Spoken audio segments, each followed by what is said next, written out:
Gracias a Dios por una nueva oportunidad que tenemos de escuchar su santa palabra.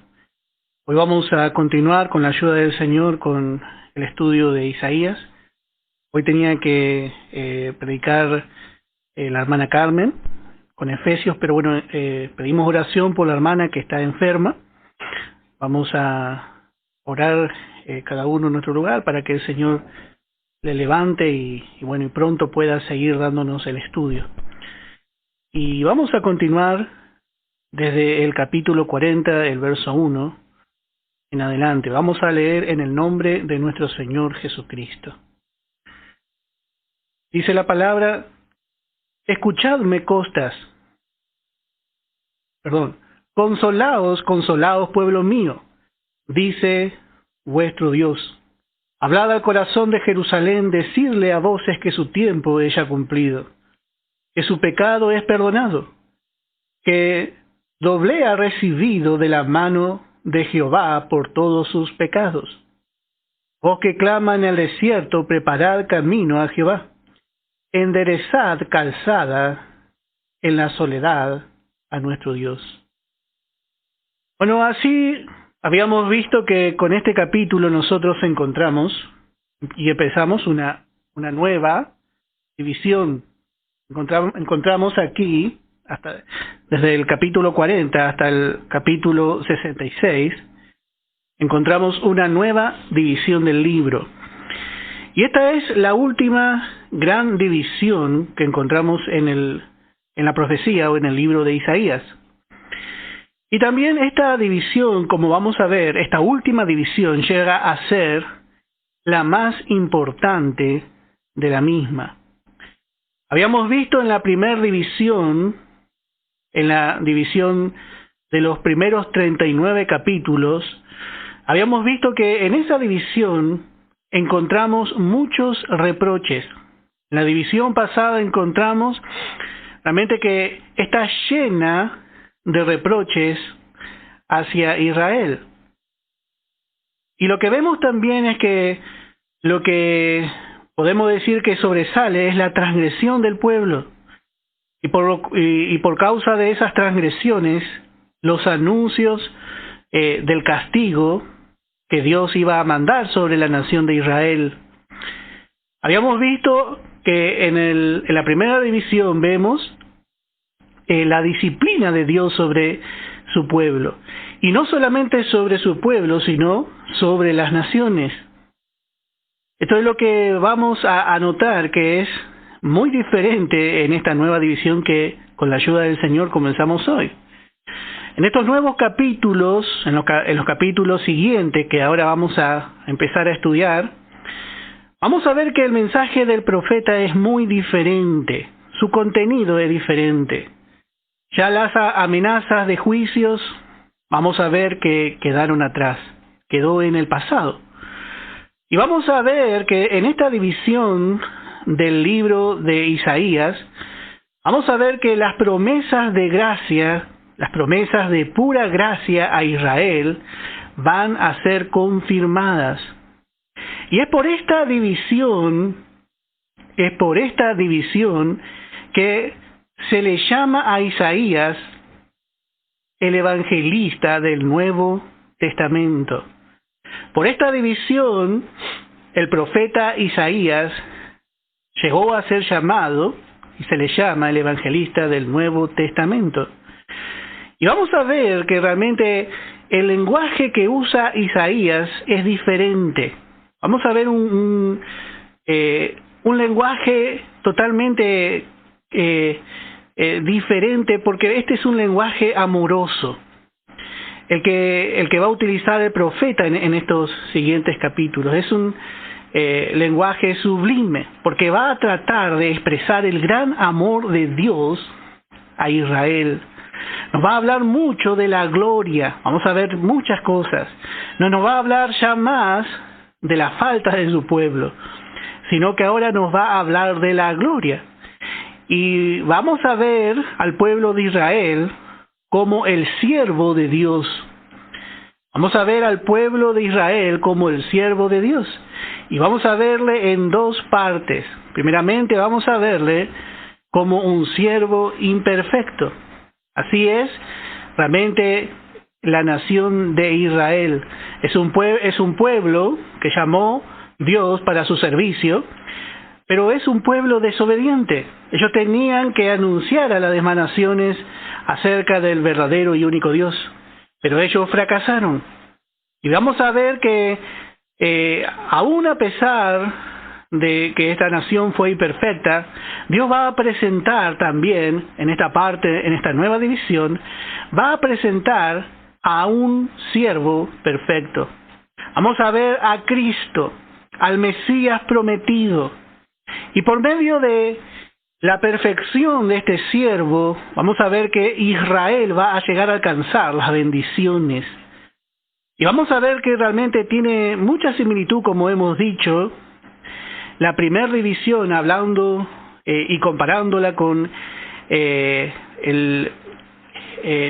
con la ley, con el pacto de la ley, y la segunda división con el pacto de la gracia. Porque lo único que pudo hacer Israel bajo la ley es mostrar su imperfección. El hombre bajo la ley solamente puede mostrar esto, que es débil. Muestra la debilidad del hombre para realmente llegar a Dios por medio de su justicia. Por eso aquí también lo que vamos a ver en esta en esta segunda división, vamos a ver las dos venidas de Cristo. Vamos a ver primeramente su primer venida en humillación. Vamos a ver su primer venida, que vamos a ir viendo, y vamos a ver su humillación. Pero también por el poder del Espíritu Santo, Isaías ve más adelante, va al futuro y ve su segunda venida en exaltación. Ve la segunda venida del Señor Jesucristo como Rey de Reyes y Señor de Señores. Pero esta venida, vamos a ver cómo la relata el profeta Isaías, porque lo que va a sobresalir es su gloria. Muy diferente. Vamos a ver muchas cosas aquí. Y especialmente esto va a ser porque Él va a establecer su reino. Así que las dos venidas del Señor Jesucristo vamos a ver en esta nueva división. En su primer venida vamos a ver que Isaías resalta su carácter. Primeramente va a resaltar el carácter del Mesías. Y vamos a ver que le va a describir como un cordero que no abrió su boca, su mansedumbre. También vamos a ver que Isaías va a mostrar cómo fue su ministerio, cómo fue su vida, cómo fue su servicio. Y también nos va a mostrar cómo fue su muerte. Su muerte, y también vamos a ver que Él nos va a hablar de su resurrección. También vamos a ver en figura a la iglesia. Vamos a ver a la iglesia.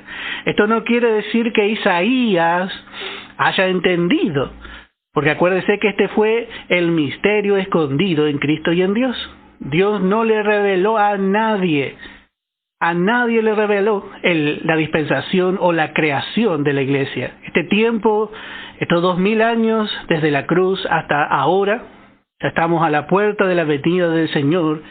Estos 2000 años estaban ocultos de los ojos de todos los profetas. Por eso el apóstol Pablo tuvo esta revelación para explicar, así como estamos estudiando en la carta a los Efesios. El apóstol Pablo tuvo que explicar a todos, porque Dios no le había contado a nadie. Pero muchos de los profetas hablaron simbólicamente de la iglesia, y así también pasó con Isaías.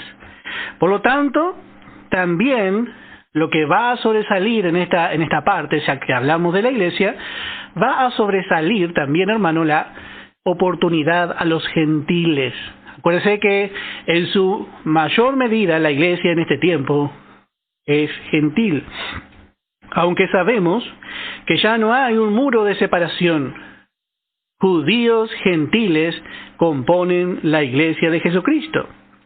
Todo aquel que tiene vida en Cristo es parte y miembro del cuerpo de Cristo, que es la iglesia. Bueno, también en su segunda venida, hasta aquí, la primera venida, lo que hizo en su primera venida, pero en su segunda venida también lo que vamos a ver es cómo Dios preparará a su pueblo para pasar por la gran tribulación.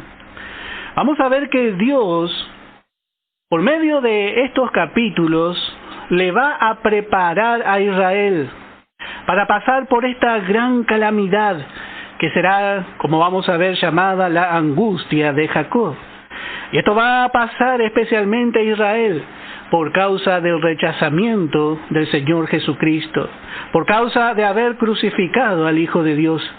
Pero aún así, con todo, vamos a ver cómo Dios, en su gracia infinita, en su gran misericordia, los alienta a esperar con fe.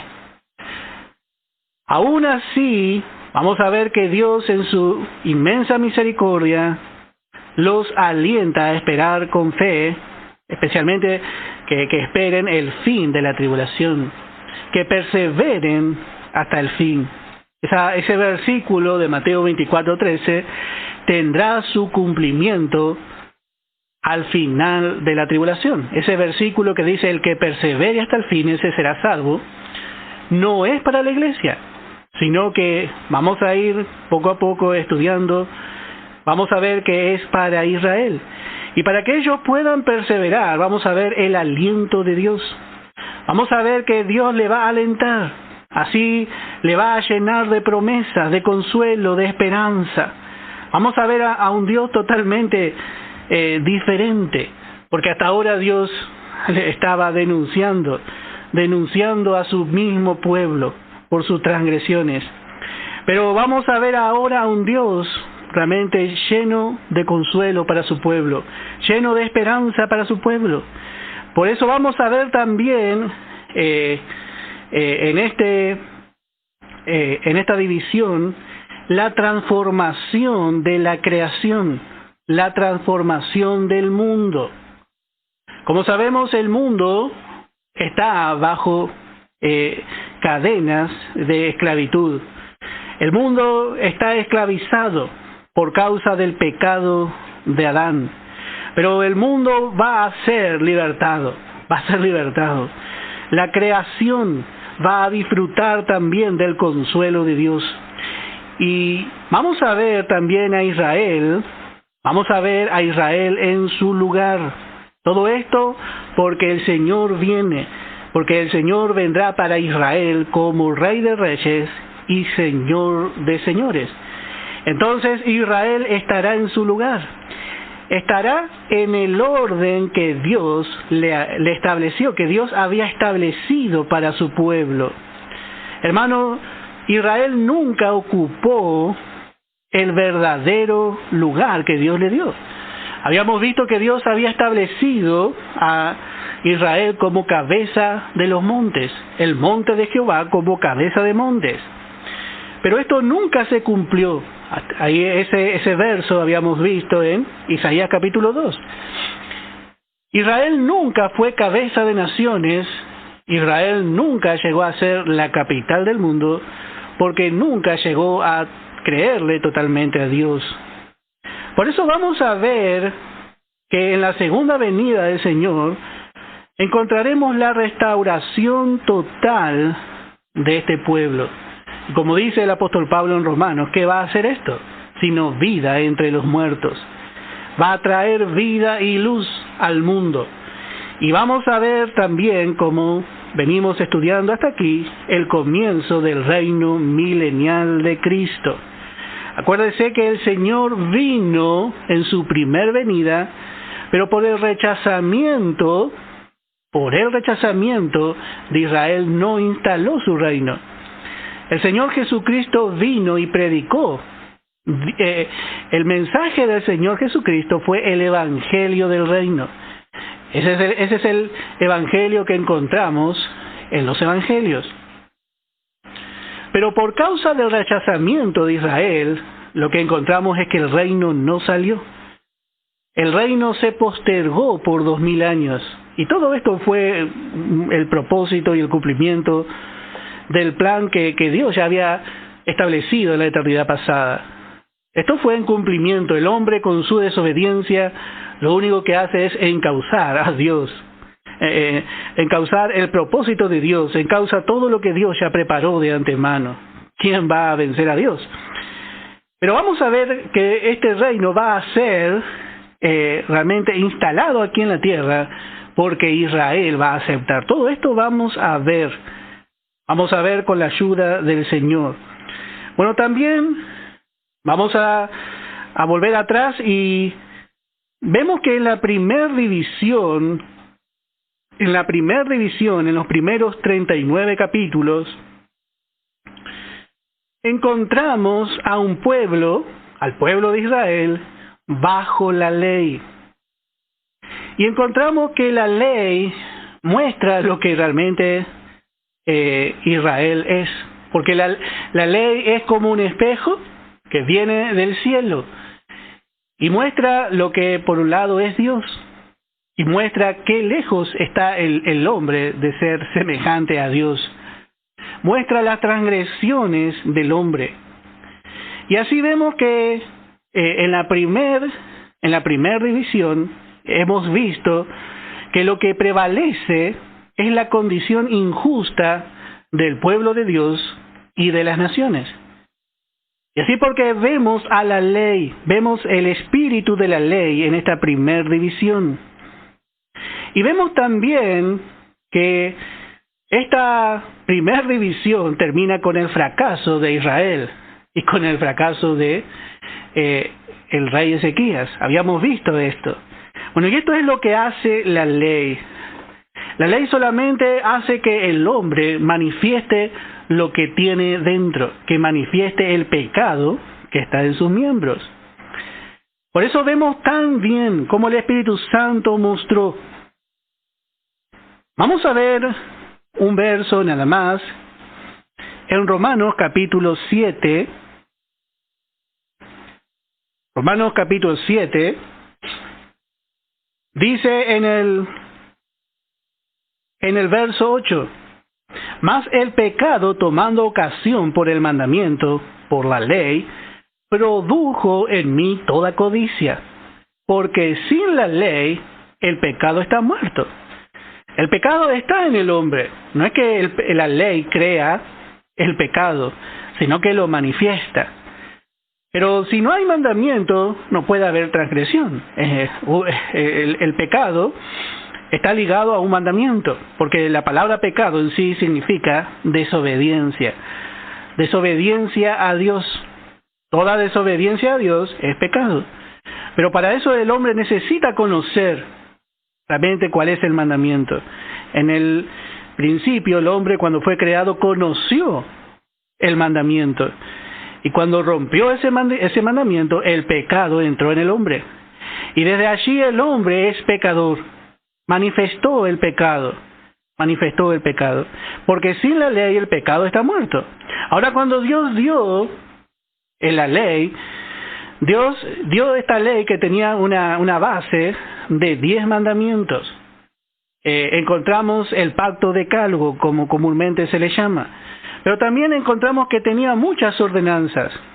Y estas ordenanzas tenían que ser cuidadosamente observadas por el pueblo de Dios.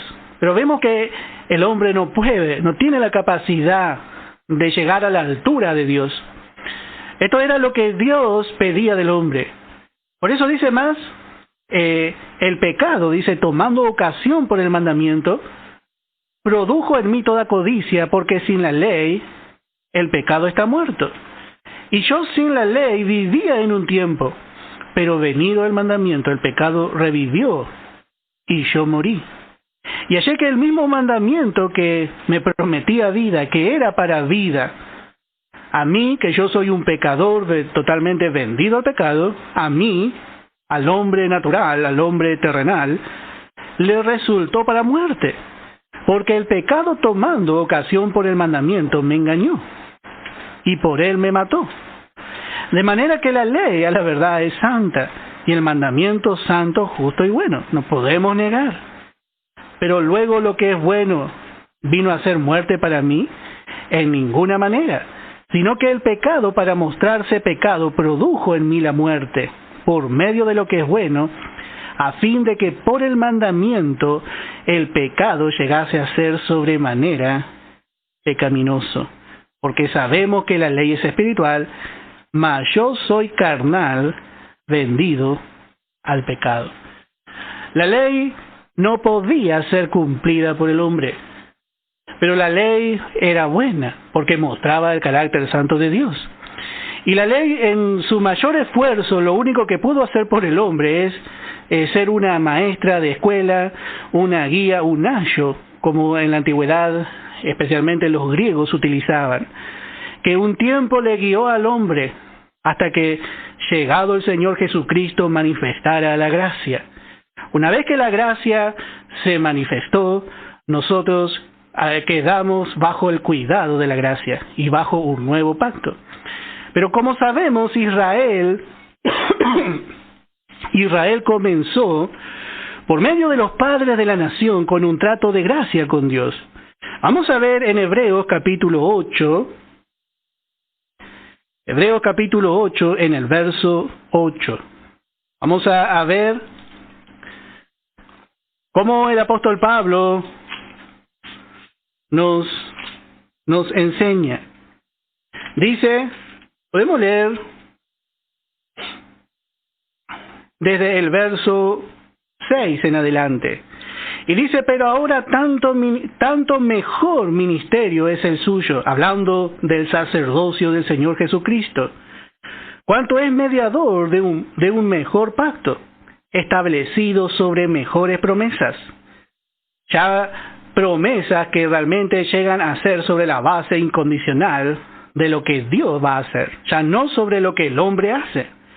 Porque si aquel primero, el primer pacto, la ley, hubiera sido sin defecto, ciertamente no se hubiera procurado lugar para el segundo. Y notemos desde este verso 8 lo que dice la palabra. Esto Dios dijo por boca de Jeremías, porque reprendiéndolos dice Dios, he aquí vienen días, dice el Señor, en que estableceré con la casa de Israel y la casa de Judá un nuevo pacto. Un nuevo pacto. Y dice, no como el pacto que hice con sus padres, el día que los tomé de la mano para sacarlos de la tierra de Egipto. Note que este no fue como el pacto de la ley. Dios, cuando sacó a Israel de Egipto, Dios quiso ratificar el pacto que hizo con Abraham, con los padres. Dios empezó tratando con los padres de la nación con gracia. Pero dice que ellos se pusieron bajo la ley. ¿Por qué? Dice, el día que los tomé de la mano para sacarlos de la tierra de Egipto, y dice, porque ellos no permanecieron en mi pacto. Ellos no permanecieron en el pacto de la promesa, en el pacto graciable a favor de ellos. Entonces dice, yo me desentendí de ellos, dice el Señor.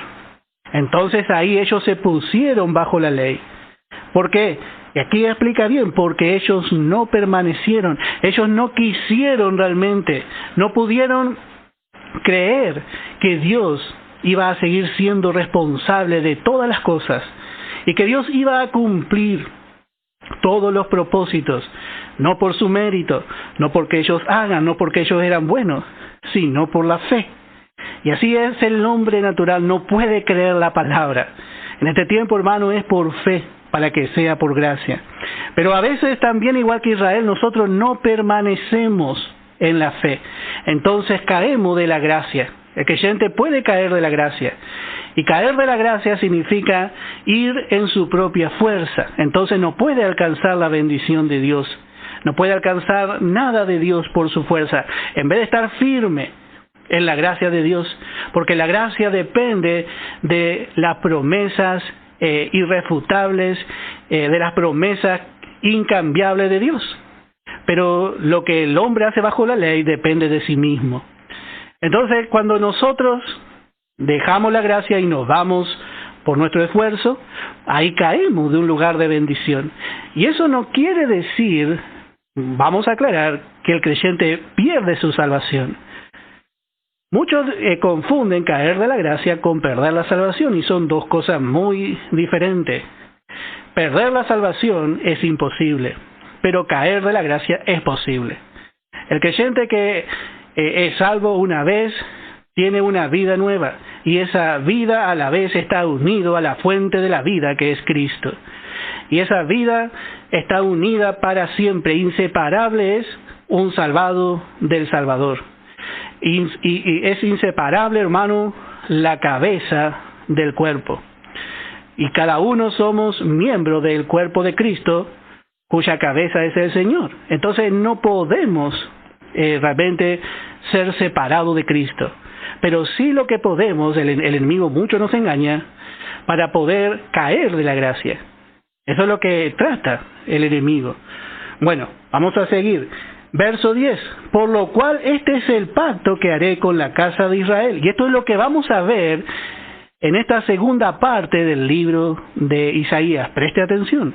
Porque dice, este es el pacto que haré con la casa de Israel. Después de aquellos días, dice el Señor, pondré mis leyes en la mente de ellos, y sobre su corazón las escribiré, y seré a ellos por Dios, y ellos me serán a mí por pueblo. Y ninguno enseñará a su prójimo, ni ninguno a su hermano, diciendo, conoce al Señor, porque todos me conocerán, desde el menor hasta el mayor de ellos, porque seré propicio a sus injusticias. Dios, vemos que en la primera parte, Dios no fue propicio a las injusticias de Israel. Vemos a Dios aplicando su justicia. Lo que encontramos en la primera parte es a un pueblo tratando de aplicar su justicia, pero vemos que la justicia de Dios es más elevada.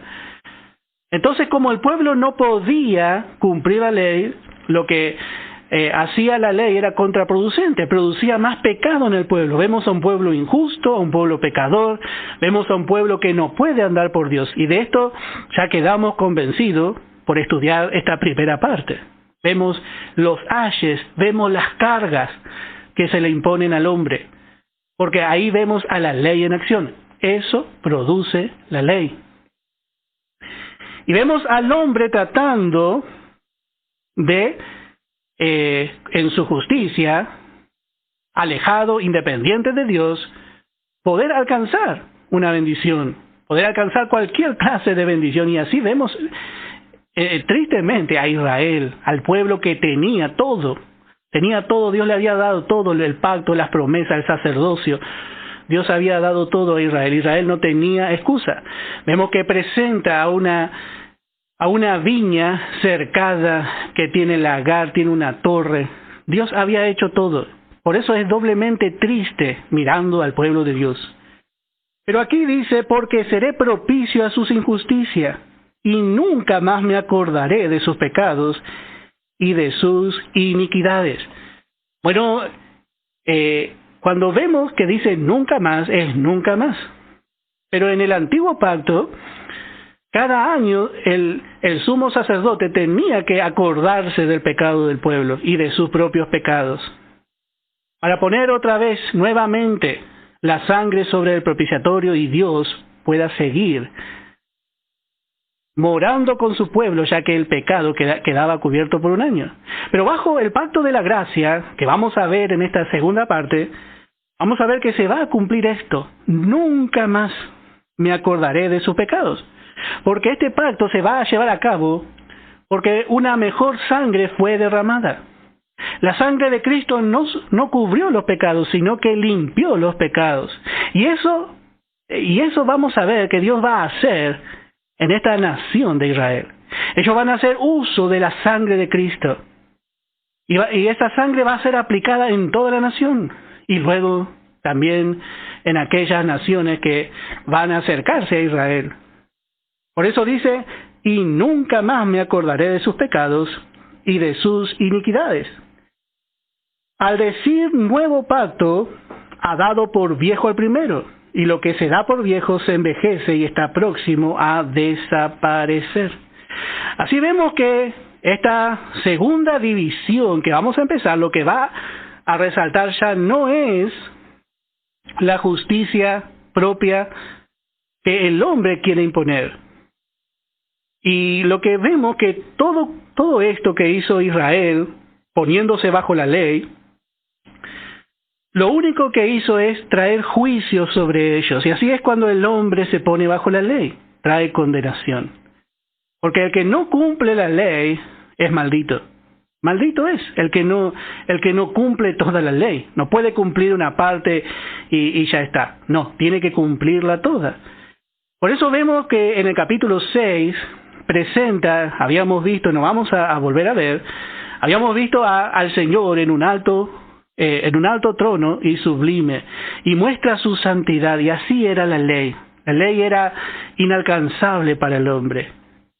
Pero ese lenguaje que hemos visto, y yo sé que los hermanos que han estudiado con nosotros, yo creo que vamos por la lección ya número 83. Y hermanos, si usted estudió con nosotros, o hermana, usted sabe realmente lo que fue esta primera parte. Bueno, hermano, comienza algo diferente. Comienza una nueva porción. Si fue bella esta porción, la anterior, porque aún a pesar de todo siempre hemos visto la gracia de Dios detrás. Pero ahora la gracia de Dios va a tomar el papel protagónico en el plan de Dios. En esta división la gracia va a ser vista. Y vamos a ver, por eso decimos que aún el hablar de Isaías va a ser diferente. Porque tiene que describir lo indescriptible. Tiene que describir lo que es la gracia, el amor de Dios. Por eso lo que vamos a ver que en esta nueva porción, lo que va a resaltar es la justicia de fe. La justicia de Dios que es por la fe. Y vamos a ver que también esa justicia va a resaltar en el reino milenial. Por eso también va a ser un reino de paz. ¿Por qué va a ser un reino de paz? ¿Por qué habrá 1000 años de paz? Porque va a estar establecida la justicia por 1000 años. Pero no va a ser la justicia de un hombre. Va a ser la justicia de Dios. La justicia de Cristo. Solo esa justicia traerá la paz. Solo esa justicia trae la paz en el corazón del hombre. Y así vamos a ver que esa paz, cuando Israel la pueda abrazar, va a llenar el mundo. Por eso, hermano, aquí vemos al Espíritu Santo revelando al perfecto siervo.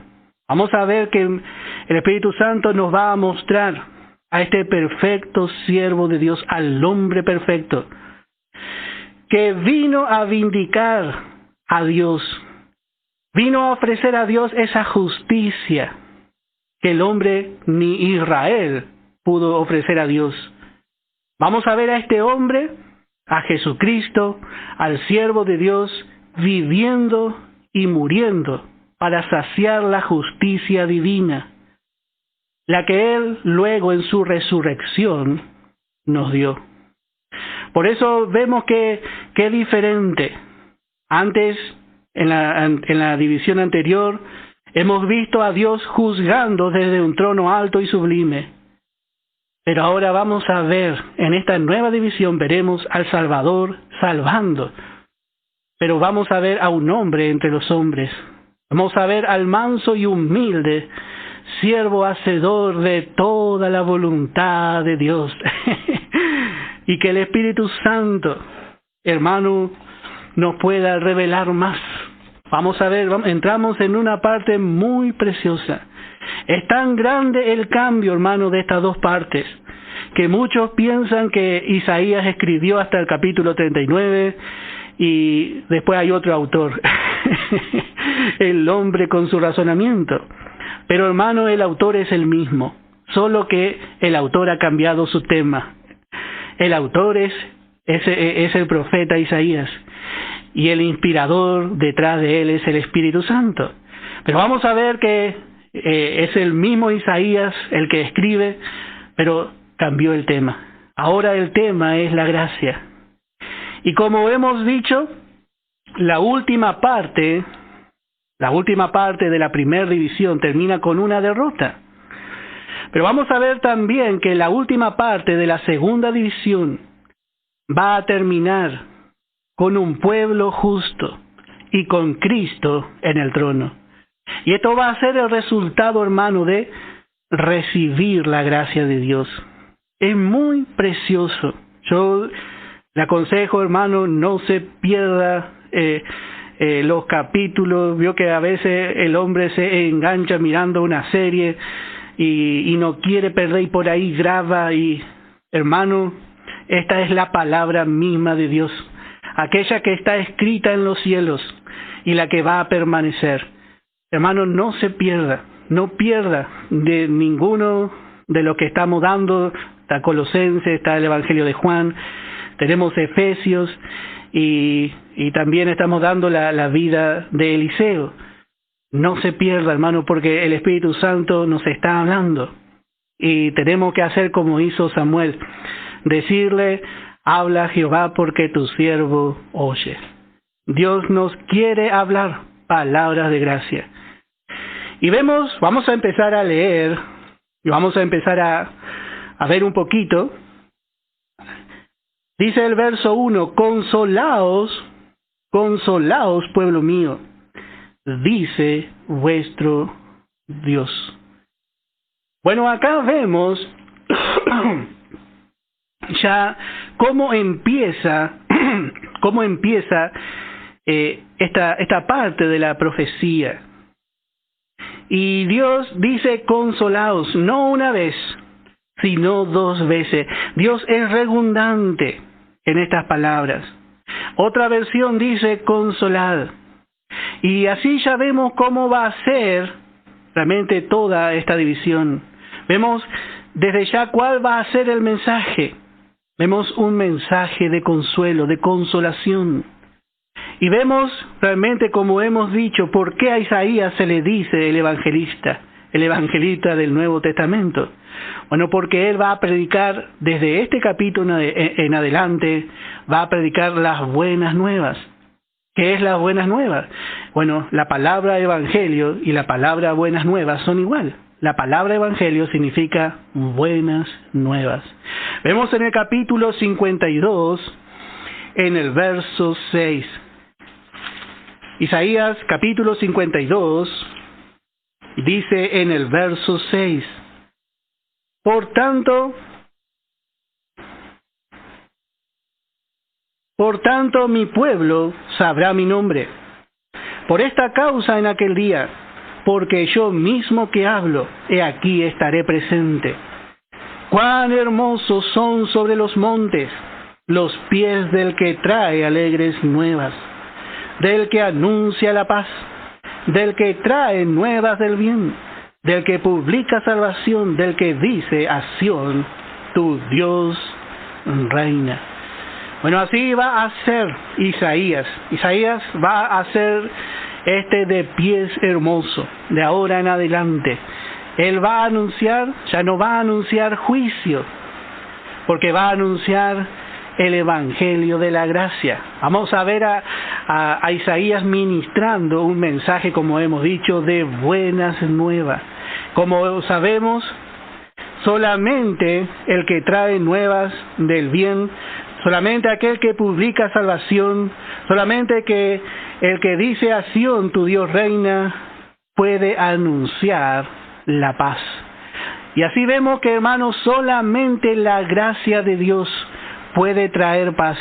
Y solamente la gracia de Dios, hermano, puede traer consolación al corazón del hombre. Por eso dice consolaos. ¿Y qué Dios utiliza para consolar al hombre? Su gracia.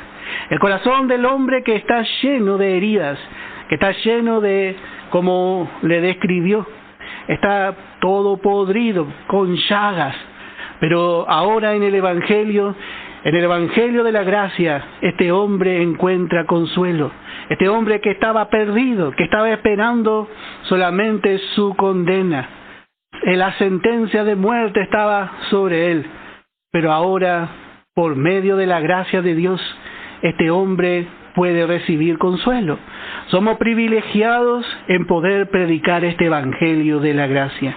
Dice en 2 de Corintios capítulo 1, en el verso 3, bendito sea el Dios y Padre de nuestro Señor Jesucristo, Padre de misericordias y Dios de toda consolación.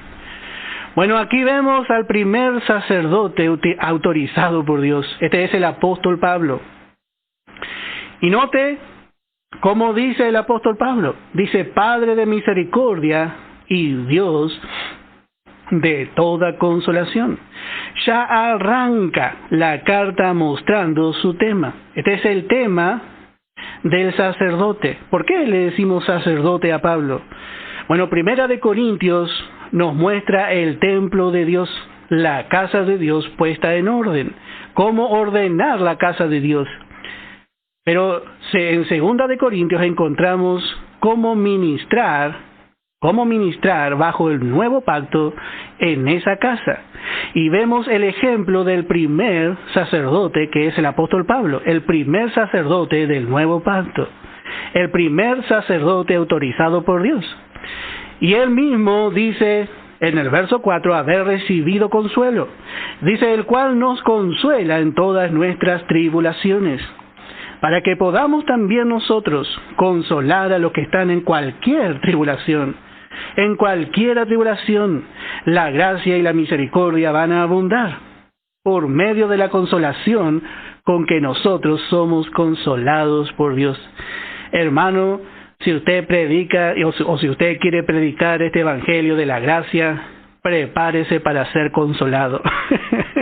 Prepárese para ser realmente acariciado por Dios. Porque solamente, hermanos, Dios puede consolar al hombre. Y vamos a ver justamente esto que Dios va a hacer con Israel. Dios va a traer consuelo. Dios va a traer consuelo a su pueblo.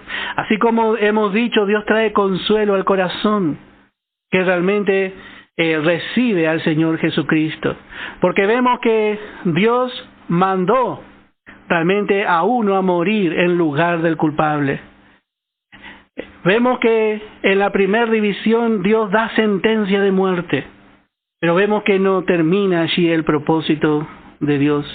Vemos que Dios en la primera división termina diciendo que este pueblo va a ir cautivo, pero vamos a ver que no termina allí el propósito y el plan divino. Vamos a ver que Dios tiene pensado ministrar libertad, y esto vamos a ir desarrollando en esta carta. Dice también, podemos leer en 2 de Corintios capítulo 3. 2 de Corintios capítulo 3. Y dice en el verso 17, porque el Señor es el Espíritu, y donde está el Espíritu del Señor, allí hay libertad. Y acá no está hablando del Espíritu Santo, del Consolador. Aquí está hablando de la vida de Cristo, donde hay un nuevo nacimiento, donde la gracia ministra ese nuevo nacimiento, la gracia sigue ministrando libertad. No puede haber esclavitud. Israel terminó en esclavitud por haberse ajustado a la ley, y la ley ministró esclavitud. Y vamos a ver cómo va a terminar realmente Israel. Y vamos a ver también cómo va a terminar el hombre redimido. El hombre redimido va a terminar manifestando una gloriosa libertad. Una libertad que al final será de gloria, aún para el creyente, aún para la iglesia y también para Israel. ¿Por qué? Porque esa libertad tiene como base una vida nueva. Dios plantó una vida libre de la esclavitud del pecado. Dios plantó en usted y en mí, por el nuevo nacimiento, una vida libre, victoriosa, una vida nueva. Y Dios nos ve allá en esa vida. Dios va a tratar ahora en adelante con esa vida. Y así vemos que va a pasar en esta nueva división. Y bueno, pasó la hora. Ya estamos sobre nuestra hora. Vamos a dar por finalizado Que el Señor nos ayude realmente a poder tener entendimiento de la gracia de Dios. Yo creo que en esta parte de esta profecía Isaías habrá profetizado con una sonrisa en su rostro, porque le tocó hablar de la gracia. ¿A quién le gusta hablar de la corrección? Bueno, pero la corrección también es parte del amor, una parte muy importante. Pero esta parte vamos a ver cómo cambia. Hermano, que el Señor le bendiga ricamente.